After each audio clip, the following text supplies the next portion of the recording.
పేతురు మొదటి పత్రిక 5వ అధ్యాయం 7వ వచనం.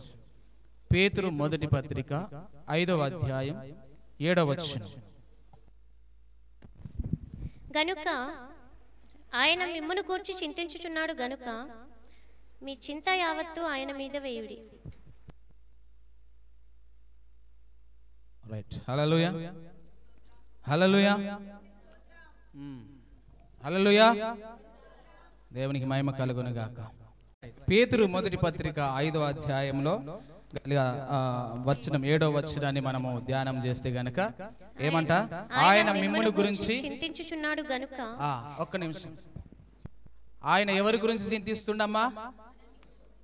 ఆయన నా గురించి చింతిస్తున్నాడు అన్నారు. ఎవరి గురించి? నా గురించి చింతిస్తుండు. ఎవరి గురించి చెప్పండి? నా గురించి చింతిస్తుండు. ఇప్పుడు పక్కలకు ఏం చెప్పాలంటే నీ గురించి చింతపడుతుండు దేవుడు అని చెప్పాలి. మీరు సేకండి ఇచ్చి అక్క నీ గురించి చింతపడుతుండు దేవుడు, నీ చింత యావత్ ఆయన మీద అని చెప్పు. బ్రదర్స్ మీరు కూడా నీ చింత యావత్ ఆయన మీద దేవుడు నీ గురించి చింతపడతాడు. చెప్పండి, నీ చింత యావత్ ఆయన మీద నీ గురించి దేవుడు చింతపడతాడు. హల్లెలూయా. రైట్, చాలు. ఓకే, దేవునికి మహిమ కలుగును. మీరు మంచోళ్ళు. ఇప్పుడు దేవుడు నా గురించి, నీ గురించి, మనందరి గురించి ఏం చేస్తుండట? చింతపడుతుండు. చింత అంటే ఏంటిది? బాధపడుతుండు.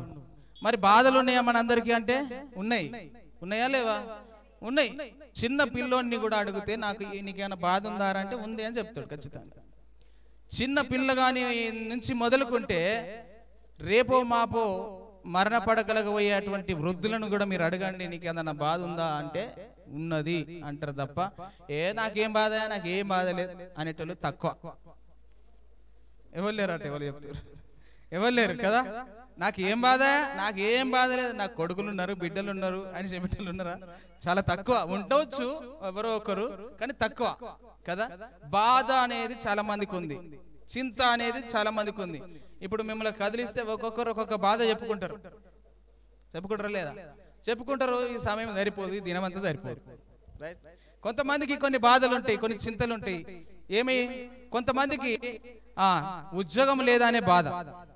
ఇవన్నీ లోకంలో ఉండేటివే కదా, జరిగేటివే కదా. చెప్పండి, ఏం బాధ? ఉద్యోగం లేదా అనే బాధ. కొంతమందికి చదువు లేదా అనే బాధ. పౌలే బాధపడతాడు అప్పుడప్పుడు, నాకు ఎక్కువ చదువు లేదని. కొంతమందికి పెళ్లిళ్ళు అయితే లేవనే బాధ. ఇప్పటికి 30, 32, 35 సంవత్సరాలు అయినప్పటికీ కూడా కొంతమందికి పెళ్లిళ్ళు అయితే లేవు ఇంకా. కొంతమందికి పిల్లలు అయితే లేరనే బాధ. ఏం బాధ? రాకేష్ బాధ ఉందా లేదా? కొంతమందికి ఏంటిది? పిల్లలు అయితే లేరనే బాధ. ఇప్పుడు మన ప్రేమమ్మ బాధ చెప్పుకున్నది, నా కొడుకు మందిరానికి వస్తలేడని బాధ చెప్పుకున్నది. ఇప్పుడు వచ్చిండు, దేవునికి స్తోత్రం, హల్లెలూయా. ఒక్కొక్కరికి ఒక్కొక్క బాధ ఉన్నది లేదా? ఉన్నదా లేదమ్మా? ఉన్నది. ఒకవేళ ఇల్లు లేకపోతే అయ్యో మాకు ఇల్లు లేదా అనే బాధ, బండి లేకపోతే బండి లేదా అనే బాధ, కారు లేకపోతే కారు లేదా అనే బాధ కదా, పైసలు లేకపోతే పైసలు లేవా అనే బాధ. రకరకాల బాధలు ఉన్నాయి, రకరకాల చింతలు ఉన్నాయి. రోగం పోలేదని బాధ, స్వస్థత లేదని బాధ. కాబట్టి ప్రతి ఒక్కరికి ఏదో ఒక బాధ అయితే.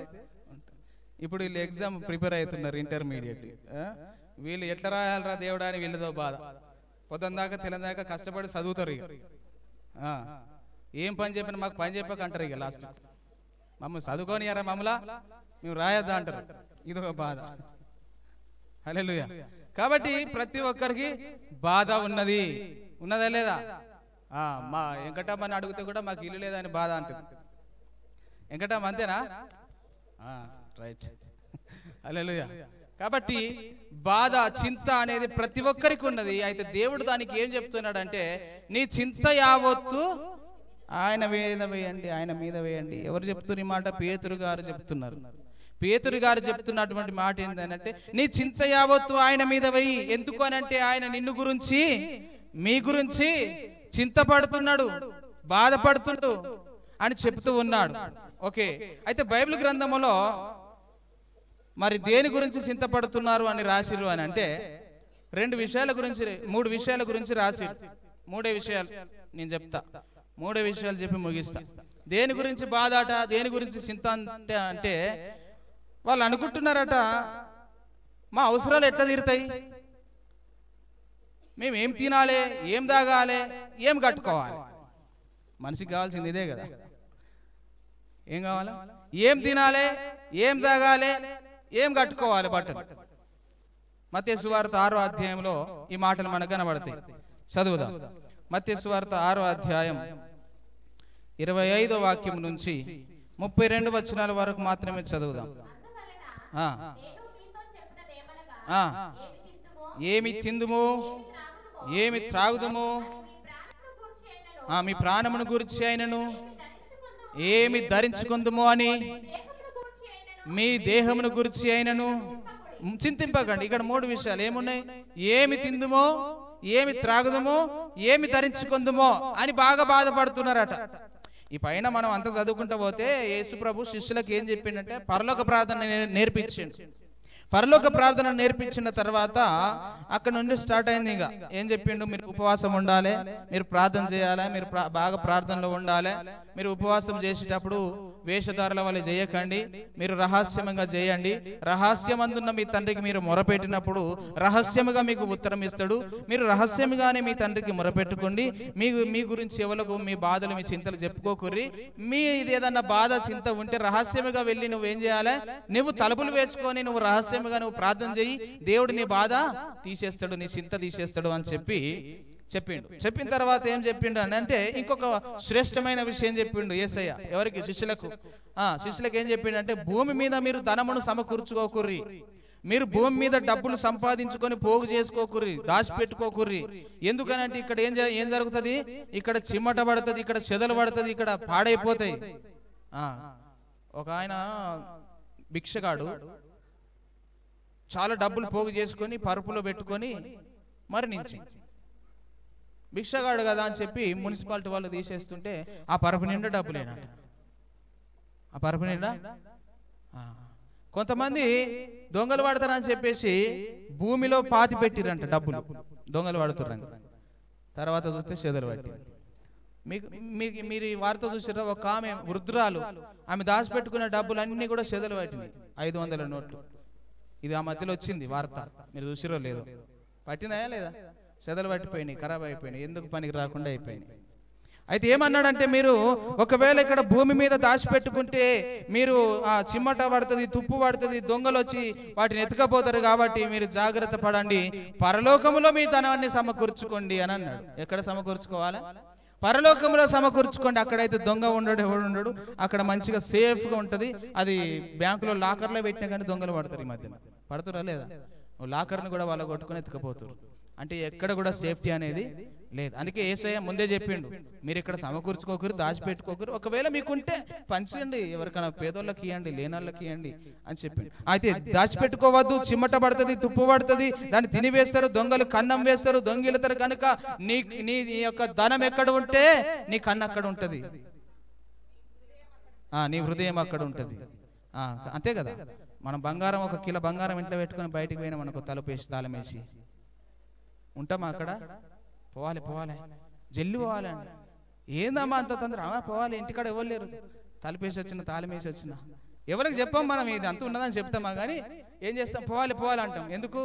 మన మనసు అంతా ఎక్కడున్నది? అక్కడ ఉన్నది. ఇక్కడ ఏ పని మనసున పట్టదు, ఇక ఏం చేసినా మనసున పట్టదు. అందుకని యేసయ్య ముందే ఎప్పుడో చెప్పిండు ఇవన్నీ ఎప్పుడో చెప్పిండు.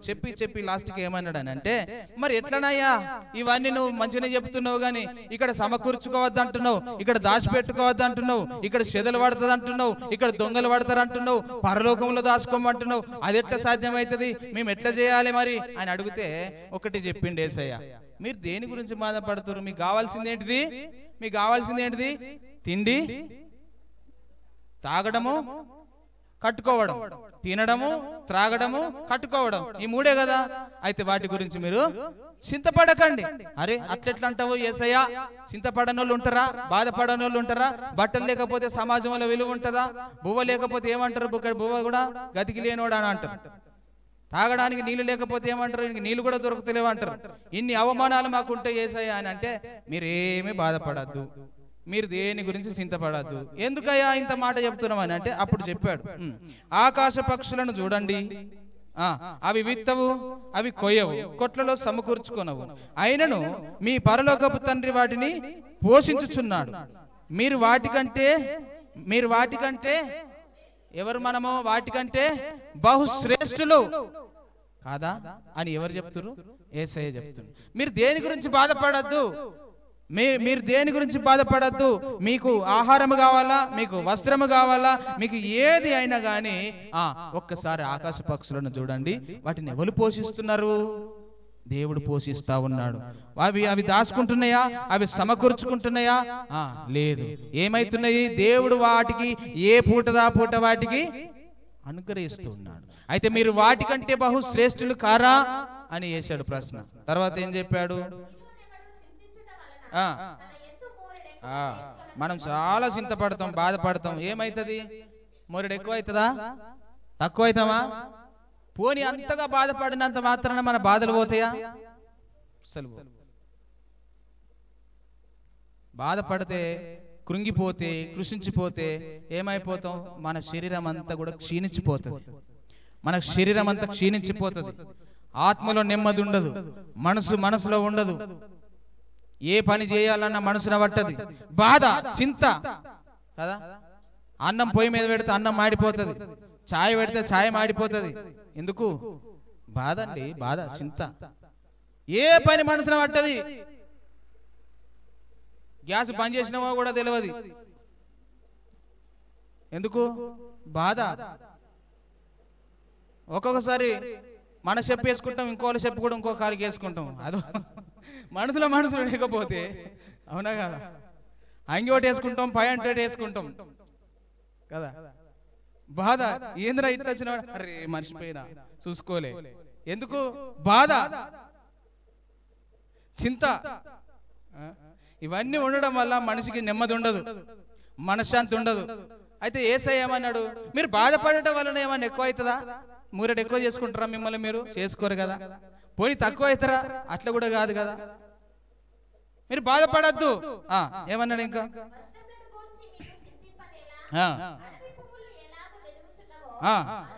ఆలోచించుడి, అవి కష్టపడవు, వడకవు.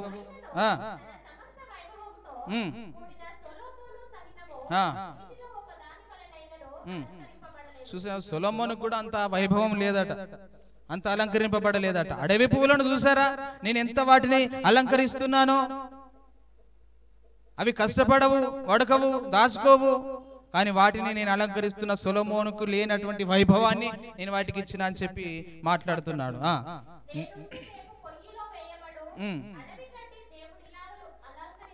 అడవి గడ్డిని దేవుడిలాగు అలంకరించిన ఎడల అల్ప విశ్వాసులారా. చాలు. ఏందంట? అల్ప విశ్వాసులారా, మీరెందుకు బాధపడుతున్నారు? ఎందుకు చింతపడుతున్నారు? దేని గురించి మీరు చింతపడద్దు. మీరు ప్రార్థన చేయాలా? మన భారం అంతా ఎవరి మీద వేయాలి? దేవుడే చెప్పింది, నీ పనుల భారము యెహోవా మీద వేయి. మనకు పనులు ఉంటాయి. ఎట్లా చేయాలి? ఏ పంట వేయాలి? ఏ పొలం దున్నాలి? ఏడ నీళ్లు లేకపాయ, ఇది లేకపాయ, అది లేకపాయ. మనకు భారం, పనుల భారం ఉంది, బాధ్యత ఉంది, భయం ఉన్నది. మనకి చాలా బాధలున్నాయి. అయితే చెప్తున్నాడు, నీ పనుల భారము నా మీద వెయ్యి, నువ్వు ప్రార్థన చెయ్యి. ఏ రోజుకు ఆ రోజు నీకు దేవుడు ఇవ్వకపోతే అన్నాడు. హల్లెలూయా. నీకు ఏది కావాలో అది దేవుడు ఇవ్వకపోతే అడుగు. నువ్వు భారం ఆయన మీద వేసి, నువ్వు మోకాళ్ళ మీద ఉండి, నువ్వు ప్రార్థన చేసి, నీ చింత యావత్తు ఆయన మీద వేస్తే దేవుడు ఖచ్చితంగా నీ అవసరతలు తీరుస్తాడా? తీరవడా? ఖచ్చితంగా. విశ్వాసం ఉంచితే గనక తీరిపోతాయి. కొంతమంది చాలా కష్టపడతా ఉంటారు. ఆదివారం కూడా దేవుని సన్నిధికి రాకుండా కష్టపడతా ఉంటారు, పనికి పోతా ఉంటారు. వ్యాపారం, బిజినెస్, ఉద్యోగం అన్ని. ఎందుకయ్యా ఇట్లా పోతున్నావు అంటే, అయ్యా ఈ రోజు రాకపోతే కష్టమవుతుంది, ఈ రోజు వెళ్ళకపోతే కష్టమవుతుంది, మా ఇంట్లో ఏమి లేవు. నువ్వు భారము దేవుని మీద వేసి విశ్వాసముతోటి ప్రార్థన చేస్తే దేవుడు నీ సమస్త బాధలన్నిటిలో నుంచి ఏం చేస్తాడట? విడిపిస్తాడు. 31వ వచనం. ఏమి త్రాగుదమో చింతింపకుడి, వారు విచారిస్తారు, కావాలనని చాలు. ఇవన్నీ మీకు కావాలని ఎవరికి తెలుసు? దేవునికి తెలుసు. మన తండ్రి, పరలోకపు తండ్రికి నీకు ఏమి కావాలో తెలుసు. తెలుసా లేదా? నీకు ల్యాప్టాప్ కావాలన్నా దేవునికి తెలుసు. నీకు సెల్ ఫోన్ కావాలన్నా దేవునికి తెలుసు. నీకు బైక్ కావాలన్నా దేవునికి తెలుసు. నీకు కారు కావాలన్నా దేవునికి తెలుసు. నీకు ఇల్లు కావాలన్నా దేవునికి తెలుసు. ట్యాబ్ కావాలన్నా దేవునికి తెలుసు. నీకు మంచి వస్త్రాలు కావాలన్నా దేవునికి తెలుసు. నీకు మంచి బిర్యానీ కావాలన్నా దేవునికి తెలుసు. నీకు ఏది కావాలన్నా ఎవరికి తెలుసు? మొదట ఎవరికి తెలుసు? ఆయన గట్ట తెలుస్తుందయ్యా, నేను ఎప్పుడు చెప్పలే కదా అంటే తెలుసు. నీ మనసులో మాట బయటికి రాకముందే ఆయన ఎరిగి ఉన్నాడు. హల్లెలూయా. నువ్వు అనుకోకముందే ఆయన అనుకుంటాడు నీ గురించి, నీకేం కావాలో కదా. ఇప్పుడు నువ్వు అనుకుంటావు, అవును కదా ప్రభువా, నేను ఇది అనుకున్నా, నీ దగ్గర ఉన్నది కదా, ఇస్తావు కదా నువ్వు. ఇప్పుడు నీ లోపల ఎన్నో ఆలోచనలు ఉన్నాయి. ఆయన వింటున్నాడు, ఆయన చూస్తున్నాడు. నీ బాధ అంతా, నీ చింత అంతా ఎవరికి చెప్పాలా? ఎవరికి చెప్పాలమ్మా? దేవునికి చెప్పాలా? అయ్యో మా కుటుంబంలో నెమ్మది లేదు, నీకు ఆయనకు తెలుసు. శాంతి సమాధానం లేదు, ఆయనకు తెలుసు. స్వస్థత లేదు, ఆయనకు తెలుసు. అయ్యో మా భర్తలు వస్తలేరు మందిరానికి, ఆయనకు తెలుసు. ఎప్పుడు రాబట్టుకోవాలి. మా పిల్లలు చెప్పు తింటలేరు, ఆయనకు తెలుసు. ఎప్పుడు వినబెట్టుకోవాలి. తెలుసు కదా ఆయనకి, అన్ని తెలుసు. అయితే వీటన్నిటి గురించి బాధపడేది ఎవరట? అన్యజనులు. వాళ్ళలాగా మీరెందుకు బాధపడతారు? బాధపడద్దని దేవుడు చెప్తుండు, చింతపడద్దని దేవుడు చెప్తుండు. మరి చింత, ఈ బాధ అంతా తొలగిపోవాలి. దేవుడు మనకు అన్ని సమకూర్చాలి, దేవుడు అన్ని మనకి ఇవ్వాలి, దేవుళ్ళో మనం ఆనందంగా ఉండాలి అని అంటే మనం ఏం చేయాలని చెప్తున్నాడు ఆఖరికి 33వ వచనంలో.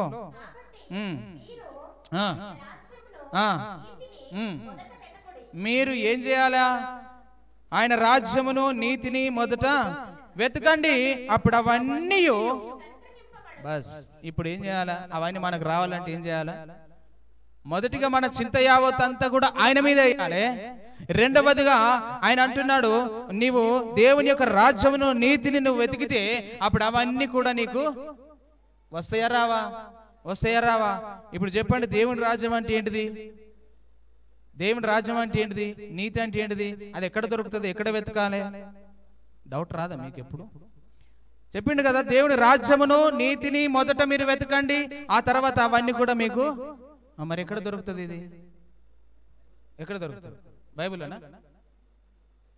ఎవరన్నారు? నువ్వా? రాకేష్ అన్నాడు. బైబిల్లోనే రాకేష్ అన్నాడు. రైట్. మీరు చెప్పు, ఎక్కడ దొరుకుతుంది? ఏమ్మా, దేవుని రాజ్యం అనే దాని గురించి ఒక్క మాట చెప్తా. ఇంకా ఎక్కువ మాట్లాడద్దు మనకు కదా. దేవుని రాజ్యం గురించి దేవుని యొక్క వాక్యంలో మనకు తెలియజేస్తున్నది ఏంటంటే, రోమియోలకు రాసినటువంటి పత్రిక 14వ అధ్యాయం 17వ వచనంలో ఒక్క మాట ఉంది. అది నేను మీకు చూపించి ముందుకు వెళ్తా. దేవుని రాజ్యం గురించి అక్కడ చెప్తా ఉన్నాడు. 14వ అధ్యాయం, రోమియోలకు రాసిన పత్రిక 14వ అధ్యాయం 17వ వచనం.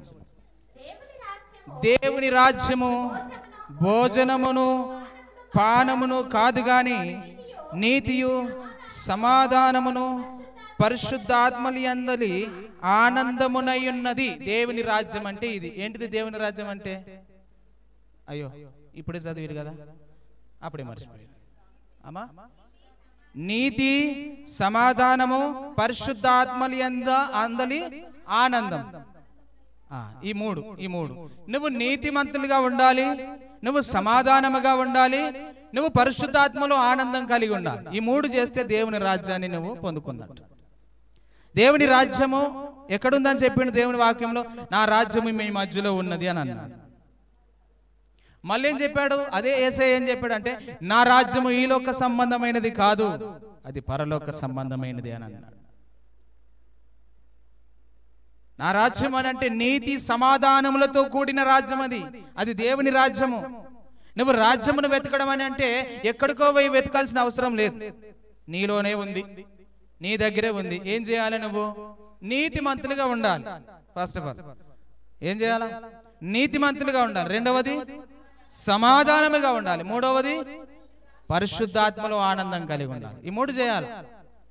మనం ఏమనుకుంటామంటే, మత్తయి సువార్త 7వ అధ్యాయం 7వ వచనం చదివి, అడుగుడి మీకు ఇయ్యబడును, వెతుకుడి మీకు దొరుకును, తట్టుడి మీకు తీయబడను అని అన్నావు కదా దేవా. ఇగో నేను అడుగుతున్నా, నువ్వు ఇయ్యి, నేను వెతుకుతున్నా, నాకు దొరుకు, నేను తట్టుతున్నా, నువ్వు తీయి అంటే తీస్తాడు. కానీ అంతకంటే ముందు నువ్వు చేయాల్సిన పనులు కూడా ఉన్నాయి. ఆయన ఇస్తాడు, వాగ్దానం చేసి మర్చిపోడు. ఆయన మనం మర్చిపోతామేమో. హల్లెలూయా. ఆయన ఇస్తా అన్నప్పుడు ఇస్తాడు, వాగ్దానం చేసి మర్చిపోడు ఎన్నాడు. అయితే మనం వాక్యం ఎత్తి ప్రార్థన చేస్తున్నాం, ఓకే బాగుంది. కానీ దానికంటే ముందు నువ్వు చేయవలసిన పని ఏముంది? ఆయన రాజ్యమును నీతిని నువ్వు వెతకాలి. వెతకడం అంటే ఏంటిది? నువ్వు నీతిగా, సమాధానముగా, పరిశుద్ధతలో, పరిశుద్ధాత్మలో నువ్వు ఆనందము కలిగి నువ్వు ఎప్పుడైతే ఉంటావో అవన్నీ కూడా నీకు అనుగ్రహించబడతాయి. అవునా కాదా? అవునా కాదు? చెప్పండి. నీతి అంటే ఎవరు? నీతి అంటే ఎవరు? దేవుడే నీతిమంతుడు. ఆయన నీతిమంతుడు అన్న దానికి చాలా రెఫరెన్స్ మన దగ్గర ఉంటాయి. ఒక్క రెఫరెన్స్ చూద్దాం. కీర్తనల గ్రంథం 119వ కీర్తన. నీవు నీతిమంతుడవు, నీ న్యాయ విధులు చాలు. దేవుడు ఎవరు? నీతిమంతుడు. ఎట్ ద సేమ్ టైంలో కూడా మనం చూస్తున్న మాట ఏంటిదనంటే నీతిమంతుడు లేడు ఒక్కడు కూడా. మరి ఎవరు నీతిమంతులు అని అంటే దేవుడే నీతిమంతుడు. ఇంకో మాట మీరు చూస్తే గనక 1 యోహానులో 2వ అధ్యాయం 29వ వచనంలో ఉంటుంది. త్వరగా 1 యోహాను 2వ అధ్యాయం 29వ వచనం. ఆయన నీతిమంతుడని మీరు ఎరిగి ఉన్న ఎడల నీతిని జరిగించు ప్రతివాడును ఆయన మూలముగా పుట్టి ఉన్నాడని మీరు ఎరుగుదురు. హల్లెలూయా. నువ్వు నీతిని జరిగిస్తే నీతిమంతుని మూలముగా నువ్వు పుట్టినట్టు. ఆయన నీతిమంతుడని మీరు ఎరిగిన ఎడల మనము నీతిని జరిగిస్తాం. హల్లెలూయా. అవునా కదా? మన దేవుడు ఎవరు? నీతిమంతుడు. నీతిమంతుని పిల్లలు ఎవరు కావాలి? మరి అంతే కదా. నీతిమంతుని పిల్లలు దొంగలైతే ఎట్లుంటది? ఎవరికి పేరు వస్తుంది? చెడ్డ పేరు ఎవరికి వస్తుంది? ఆ దేవునికి వస్తుంది, తండ్రికి వస్తుంది, కన్నవాడికి వస్తుంది. ఫలానా పిల్లలు రా, ఫలానా అని పిల్లలు. ఆయన మంచివాడు, నీతిమంతుడు, కానీ పిల్లలు ఇట్లా తయారయ్యారు. ఏం పెంచిండు, ఏం పెంపకం ఇది? వాడు మంచివాడు అనుకున్నా కానీ ఈ పెంపకం బాగలేదని మళ్ళీ ఎవరు అంటారు? తండ్రిని అంటారు.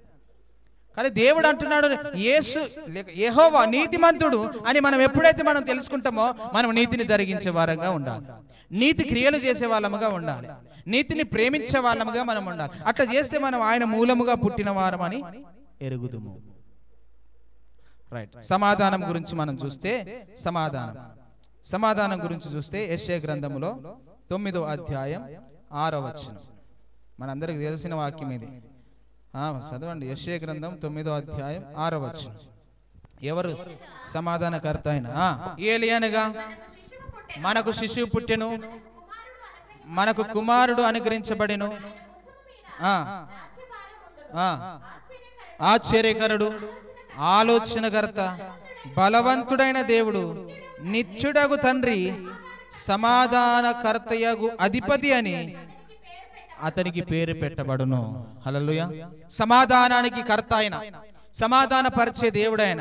యేసయ్య దగ్గరికి వస్తే, దేవుని దగ్గరికి వస్తే నీవు, నీ కుటుంబము, నీవు సమాధానముగా ఉంటావు. అవునా కాదా? దేవుడు సమాధానానికి కర్త, సమాధానం పరిచేటువంటి వాడు ఆయన. అందుకనే ఆయన ఏ విధంగా సమాధాన పరిచాడు అనేది 2-3 విషయాలు నేను చెప్పి ముందుకెళ్తాను. కొరింథీయులకు రాసినటువంటి 2వ పత్రిక 5వ అధ్యాయం త్వరగా తీయండి. కొరింథీయులకు రాసిన 2వ పత్రిక 5వ అధ్యాయం 18వ వచనం 19వ వచనం తీసండి. ఇంకొకరు ఎఫెసీయులకు రాసిన పత్రిక 2వ అధ్యాయం తీసి పెట్టుకోండి. ఇప్పుడు కొరింథీ పత్రికలో నుంచి మనం 5వ అధ్యాయం 18-19. సమస్తమును దేవుని వలన అయినవి. ఆయన మనలను క్రీస్తు ద్వారా తనతో సమాధాన పరుచుకొని, ఆ సమాధాన పరచు పరిచర్యను మాకు అనుగ్రహించెను. అదేమనగా దేవుడు వారి అపరాధములను వారి మీద మోపక క్రీస్తునందు లోకమును తనతో సమాధాన పరచుకొనుచు ఆ సమాధాన వాక్యమును మాకు అప్పగించెను. హల్లెలూయా. ఈ దేవుడు ఎవరిని సమాధాన పరిచిండు, ఎవరెవరికి సమాధానమునిచ్చిండు అని అంటే దేవునికి, లోకమునకు ఆయన సమాధాన పరిచిండు. ఎవరు? యేసయ్య. ఎవరు చెప్పండి? యేసు ప్రభు, యేసుక్రీస్తు ప్రభుల వారు తన ద్వారా దేవునికి, ఈ లోకానికి సమాధానము అనుగ్రహించారు.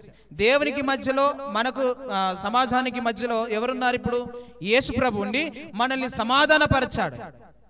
లోకమంతటికి ఇచ్చాడు సమాధానం, దేవునితో సమాధానం. యేసు ప్రభు మనకు కలిగించండి. యేసు క్రీస్తు ద్వారా మనకు సమాధానం కలిగింది మొదటిది. రెండవదిగా ఎఫెసీయులకు రాసిన పత్రిక తీసారా, 2వ అధ్యాయం 12వ వచనం నుంచి 16వ వచనం వరకు.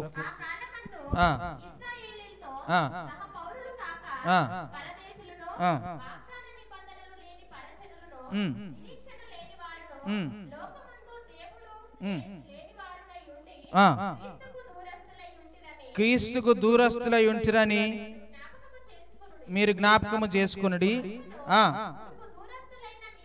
మీరు మునుపు దూరస్తులైన మీరు ఇప్పుడు క్రీస్తు యేసునందు క్రీస్తు రక్తము వలన సమీపస్తులై ఉన్నారు. ఎవరి రక్తము ఇది? క్రీస్తు రక్తము వలన దేవునికి మనం ఏమైనామట? సమీపస్తులమైన. ఒకప్పుడు మనం దూరస్తులం, ఒకప్పుడు మనము దూరస్తులుగా ఉంటిమి. అయితే ఇప్పుడు యేసుక్రీస్తు యొక్క రక్తం వలన ఆయన మనల్ని ఏం చేశాడు? సమీపస్తులుగా చేశాడు. చదవండి. ఇప్పుడు ఎవరు మనకు సమాధానమై ఉన్నారు? యేసుక్రీస్తు మనకు సమాధానమై ఉండి మీకును మాకును ద్వేషమును విధి రూపకమైన ఆజ్ఞలు గల ధర్మశాస్త్రమును తన శరీరమందు కొట్టివేయుట చేత మధ్య గోడను పడగొట్టి చాలు. ఏం చేశాడు? ఆయన యేసుక్రీస్తు రక్తము వలన మనకు సమాధానం కలిగింది. ఆయన ద్వారా ఆయన శరీరమందు మన యొక్క మధ్య గోడను కొట్టివేశాడు, ధర్మశాస్త్రాన్ని కొట్టివేశాడు. ఇప్పుడు దేవునికి మనకు మధ్య గోడ ఉందా? లేదు, పడగొట్టేశాడు. సిలువలో ఆయన చనిపోయినప్పుడు తెర్ర రెండుగా చినిగాను అని అంటే దేవునికి మనకి ఏమైపోయింది? ఇప్పుడు సమీపస్థలం అయిపోయాం, సమాధానపరచబడ్డాం. ఒకటి యేసుక్రీస్తు ద్వారా, రెండవది ఆయన రక్తము ద్వారా, మూడోదిగా ఆ కొలెస్లకు రాసినటువంటి పత్రిక, కొలెస్లకు రాసిన పత్రిక 1వ అధ్యాయం 19 నుంచి 22 వరకు.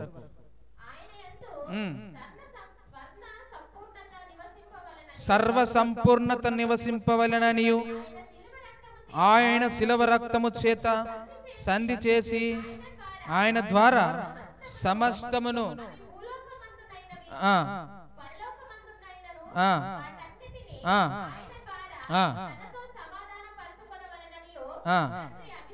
తండ్రికి ఇష్టమైంది.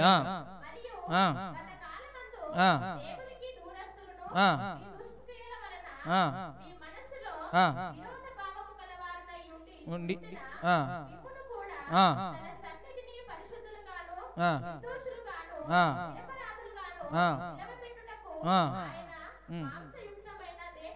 దేహమందు మరణము వలన ఇప్పుడు మిమ్మును చాలు. యేసుక్రీస్తు ప్రభువుల వారు తండ్రితో మనకు సమాధానాన్ని పరిచాడు. 3 విధాలుగా మనం చూసాం. మొదటిది ఏం చేశాం? ఆయన యొక్క చూసినాం, చెప్తలేరు మీరు. మొదటిది ఏమన్నాం? యేసు ప్రభు ద్వారా సమాధానం మొదటిది. రెండవది ఆయన రక్తం వలన సమాధానం. మూడోది ఆయన మరణము ద్వారా సమాధానం. నేను ఆగితే మీరు చెప్తారు అనుకుంటే నేను యేసయ్య ఇచ్చాడు సమాధానం ఆయన ద్వారానే. రెండవది ఆయన రక్తము ద్వారా, మూడోది ఆయన మరణము ద్వారా తండ్రికి మనకు ఏం కలిగింది? సమాధానం కలిగింది. అందుకనే యోబు గ్రంథములో 22 అధ్యాయం 21వ వచనంలో ఒక చక్కటి మాట ఉంటది.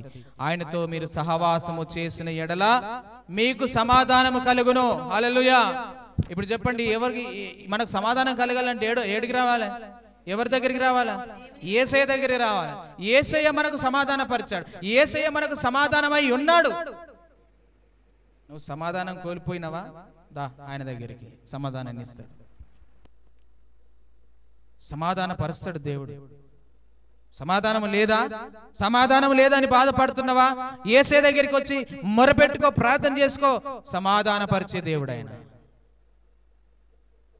ఇప్పుడు చెప్పాడు, దేవుడు మనకు అన్ని అనుగ్రహించాలంటే ఏమేమి కావాలని చెప్పినా, ఏం చేయాలని చెప్పినా అన్ని రావాలి దేవుని దగ్గర నుంచి. మనకు తిండి, వస్త్రం, తాగడం, తినడం అన్ని కావాలి మనకు. మనం ఏది కోరుకుంటే దేవుడు అది ఇవ్వాలి.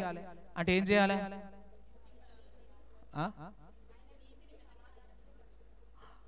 మొదట మీ చింత యావత్తు, ఇక మీరు బాధపడద్దు వాటి గురించి. ఎందుకు బాధపడద్దు అని అంటే, నీకు ఏమి కావాలో అవన్నీ ఆయనకు ముందే తెలుసు. రెండవదిగా ఏం చేయమన్నాడు? ఆయన రాజ్యమును నీతిని వెతకండి అని అన్నాడు. అంటే ఏంటిది రాజ్యము నీతిని వెతకడం అంటే ఏంటిది? ఏం చెప్పినా నేను నీతిమంతులుగా ఉండాలి, సమాధాన పరులుగా ఉండాలి, పరిశుద్ధాత్మలో ఆనందము కలిగి ఉండాలి. సమాధాన పరచువారు ధన్యులు, వారు దేవుని కుమారులు అనబడతారు. మీరు సమాధాన పరుస్తున్నారా? దేవుని కుమారులుగా మీరు పిలువబడతారు. హల్లెలూయా. కాబట్టి మనం ఆయన దగ్గర నుంచి అన్ని పొందుకోవాలని అంటే మనం ఇవి మూడు చేయాలి. ఓకే, ఆనందం, దేవునిలో ఆనందం. మనకు దేవునిలో ఆనందం కలిగి ఉండాలి. ఫిలిప్పులకు రాసిన పత్రిక మనకు అందరికి తెలుసు కదా, 4వ అధ్యాయం 4వ వచనంలో ఎల్లప్పుడూ మనం దేని విషయంలో ఆనందపడుతున్నాం? మరి ఎక్కడ ఏ విషయానికి ఆనందపడుతున్నాం? ఏ విషయంలో మనం సంతోషంగా ఉన్నాం, ఆనందంగా ఉన్నారు అని అంటే దేంట్లో ఉండాలి? మొదట ప్రభువు నందు మనం ఆనందంగా ఉండాలి. దావీదు కీర్తనకారుడు అంటున్నాడు కీర్తనలో 84వ కీర్తన, మీరు ఆ మాట చదివితే 2వ వచనం ఉంటది. 84వ కీర్తన 2వ వచనం త్వరగా తీయండి. యెహోవా మందిర ఆవరణములను చూడవలెనని నా ప్రాణమును ఎంతో ఆశపడుతున్నది, అది సొమ్మసిల్లుచున్నది. జీవము గల దేవుని దర్శించుటకు నా హృదయమును నా శరీరమును ఆనందముతో కేకలు వేయుచున్నది. ప్రాణము, శరీరము, హృదయం, ఆనందము. ఎక్కడికి? దేని గురించి ఆనందము? లాటరీ కలిగిందనా? దేని గురించి ఆనందము దావీదుకి? మందిర ఆవరణము చూడవలెనని. నేను ఎప్పుడు వెళుదునా అని ఆయన ఎదురు చూస్తాడట కదా. ఎదురు చూస్తాడా లేదా? ఎవరు? ఇక్కడ బెల్లు కొట్టినా రామ్, మనం దగ్గరుండి కూడా రామ్ మనం. అవునా కాదా? నిజమా కాదా? ఇది కొంతమంది బెల్లు ఎప్పుడు కొడతారా అని చూడాలి. ఎప్పుడు పోవాలి నేను దేవుని మందిరానికి? టైం ఎప్పుడైతే చూసుకోవాలి. సమయం కాగానే దేవుని మందిరంలో ఉండాలని ఆశ కలిగి నువ్వు ఉంటే ఆ దేవుని మందిరంలో నీకు ఏం కలుగుతుందట? ఆనందం కలుగుతుంది. ఆనందం కోల్పోవద్దు మనం. హెబ్రీయులకు రాసిన పత్రిక 12వ అధ్యాయంలో 1-2 వచనములలో చెప్తాడు, ఆనందము కొరకు అవమానమును నిర్లక్ష్యపెట్టి అనే మాట అక్కడ మనం చూస్తాం. హెబ్రీయులకు రాసిన పత్రిక 12వ అధ్యాయం 1-2 వచనాలు. ఇంత గొప్ప సాక్షి సమూహం అని అంటే 11వ అధ్యాయంలో ఉన్నటువంటి వారి లిస్ట్ గురించి చెప్పిండు. ఓకే,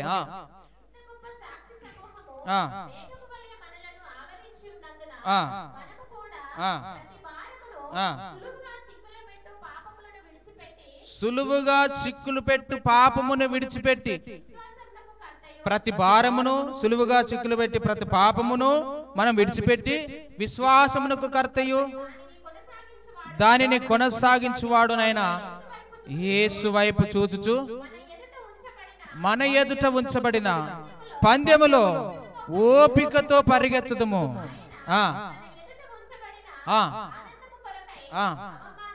ఎవరైనా యేసు ప్రభు ఏం చేశాడంటే ఆయన ఎదుట ఉంచబడినటువంటి ఆనందము కొరకు అవమానమును నిర్లక్ష్య పెట్టిండు, సిలువను సహించిండు. దేవుని సింహాసనము, ఆమేన్, హల్లెలూయా. ఎక్కడ కూర్చున్నాడు ఆయన? దేవుని యొక్క సింహాసనంలో కుడి పార్శ్వమున ఆసీనుడిగా ఆయన ఉన్నాడు. ఎప్పుడు జరుగుతుంది ఇదంతా? ఎప్పుడు జరుగుతుంది? అక్కడ పోవాలంటే ఎట్లా జరుగుతుంది? ఏం చేస్తే పోతాం?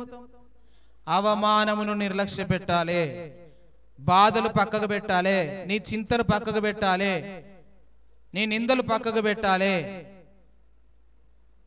చిన్నటువంటి అవమానాలు పక్కకు పెట్టాలి. అదే అక్కడ చెప్పింది అదే కదా. బాధను, అవమానమును నిర్లక్ష్య పెట్టిండు, సులువుగా సిక్కులు పెట్టు పాపమును విడిచిపెట్టిండు. అన్నిటిని విడిచిపెట్టి దేని కొరకు పరిగెత్తుండు? ఆయన ఎదుట ఉంచబడిన ఆనందము కొరకు వీటన్నిటిని పక్కన పెడితే ఆయన పోయి కుడి పార్శ్వమున కూర్చున్నాడు, ఆసీనుడిగా కూర్చున్నాడు అక్కడ. ఈరోజు మనము కూడా దేవుని రాజ్యంను స్వతంత్రించుకోవాలి అని అంటే, దేవుని దగ్గర నుంచి మనం పొందుకోవాలి అని అంటే దేవుడు మనకు అన్ని ఇవ్వాలని అంటే వీటన్నిటిని మనం పక్కన పెట్టేసేయాలి. ప్రతిదానికి బాధపడుకుంటూ కూర్చుంటే ఏం జరగదు. జరుగుతుందమ్మా? జరుగుతుంది? జరగదు. నీవు ఎటుకలు తెల్లబడ్డాయి అనుకోండి, అట్లనే బాధపడుకుంటూ కూర్చుంటే నల్లగా అవుతాయి. అవి అయితాయా? కావు. దానికి చేసేది దానికి చేయాలి. ఇంకోటి చెప్పానా, మీరు ఎక్కువగా బాధపడటం వలన మీరు ఎంటికలు రాలిపోతాయి, మీ బోడగుండ అవుతుంది, బట్టతల అయిపోతుంది. మీరు ఎక్కువ బాధపడటం వలన, మీకు ఎక్కువ నిద్ర లేకపోవడం వలన మీ ముఖమంతా ముడతలు పడిపోతుంది. నిజం ఇది. నిద్ర ఉండకపోతే తొందరగా ముసలోళ్ళు అయిపోతారు. వాస్తవం. ముడతలు పడిపోతుంది ముఖమంతా. నీకు నిద్ర ఉండకపోతే నీ లివర్, నీ కిడ్నీ పాడైపోతాయి. మనం ఏమనుకున్నా తాగుతూనే పాడైపోతాయి అనుకున్నా. కాదు, నిద్ర ఉండకపోతే కూడా. మన శరీరాన్ని మనం కాపాడుకోవాలి కదా, మనల్ని మనం కాపాడుకోవాలి. ఉట్టే కూర్చొని బాధపడకుండా ఉంటే కాదు, ఏది కాదు. ఏది సమయానికి ఏది చేయాలో అది చేసుకుంటా మనం పోవాలి. దేవుడు ఏం చెప్తున్నాడు, నువ్వు ఇవన్నీ పొందుకో, నువ్వు చింతపడకు, బాధపడకు, వీటి గురించి ఏడవకు. కానీ నువ్వేం చేయాలా, నీ చింత, నీ బాధ నా మీద వేయి, నీ పనుల భారం నా మీద వేయి, నా రాజ్యము నీతిని మొదట వెతుకు. అవన్నీ నీకు కావాలని నాకు తెలుసు. దా, మందిరానికి రా, ప్రార్థన చేయి, మొర్రపెట్టు, సమయం వృధా చేసుకోకు అని దేవుడు చెప్తున్నాడు. నువ్వు ఆనందం కలిగి ఉండాలని దేవుడు చెప్తున్నాడు. సంతోషించాలని దేవుడు చెప్తున్నాడు. నీతిమంతులుగా ఉండాలని, సంతోషంగా ఉండాలని, ఆనందం కలిగి ఉండాలని, సమాధానపరచబడాలని దేవుడు చెబుతూ ఉన్నాడు. కాబట్టి మనం ఏం చేస్తున్నాం? మరి మనం ఏం చేస్తున్నాము? అవన్నీ పోగొట్టుకుంటున్నాం. కాబట్టి మనం అలా చేయకుండా దేవుని దగ్గర మనం సంతోషించే, ఆనందించే వారముగా మనం ఉండాలా లేదా? మత్తయి సువార్తలో 5వ అధ్యాయం ఒక మాట చూద్దాం, చూసి నేను ముగిస్తా. 5వ అధ్యాయం 11వ వచనం, 12వ వచనం. నా నిమిత్తము బాగా గుర్తు పెట్టుకోండి. మీరు అక్కడిక్కడ లొల్లి పెట్టుకొని నాకు నిందలు పడ్డాయి, అవమానాలు పడ్డాయి అంటే కుదరదు. నా నిమిత్తం అంటే దేవుని గురించి, దేవుని నిమిత్తమే. మీకు ఎవరైనా నిందించినా, అవమానపరిచినా, మిమ్మల్ని కొట్టినా, తిట్టినా, చదవండి, హింసించి, మీరు ధన్యులు. మీరు బాగా గుర్తు పెట్టుకోండి. భూమి కాడను అక్కడను ఇక్కడను పంచదులు పెట్టుకొని మమ్మల్ని తిట్టిర్రు, మేము ధన్యులం అయిపోయినా అనుకోకుర్రి, సంబరపడకుర్రి. దేవుని సువార్త ప్రకటించబడుతున్నప్పుడు, నువ్వు దేవుని గురించి చెప్పుతున్నప్పుడు, ఎవరైనా నిన్ను నిందిస్తే, ఎవరైనా నిన్ను బాధ పెడితే, ఎవరైనా నీ మీద అబద్ధంగా చెడ్డ మాటలు పలికినప్పుడు, నిన్ను బూతులు తిట్టినప్పుడు నువ్వు విని సంతోషించు, ఆనందించు, నువ్వు ధన్యుడవు అని అంటున్నా. 12వ వచనం. పరలోకమందు మీ ఫలం అధికమగును. చూసారా, మనకంటే పూర్వమందు ఉండిన ప్రవక్తలను హింసించారు. ఎంతో మంది మనం సోషల్ మీడియాలో చూస్తున్నాం. సేవకులను కావచ్చు, విశ్వాసులను కావచ్చు, సువార్త ప్రకటిస్తే, దేవుని గురించి మాట్లాడితే కొడుతున్నారు, బైబిల్ చింపుతున్నారు, అడ్డుకుంటున్నారు. వాళ్ళు ధన్యులు. మనకు జరిగింది ఇలాంటి అవమానం?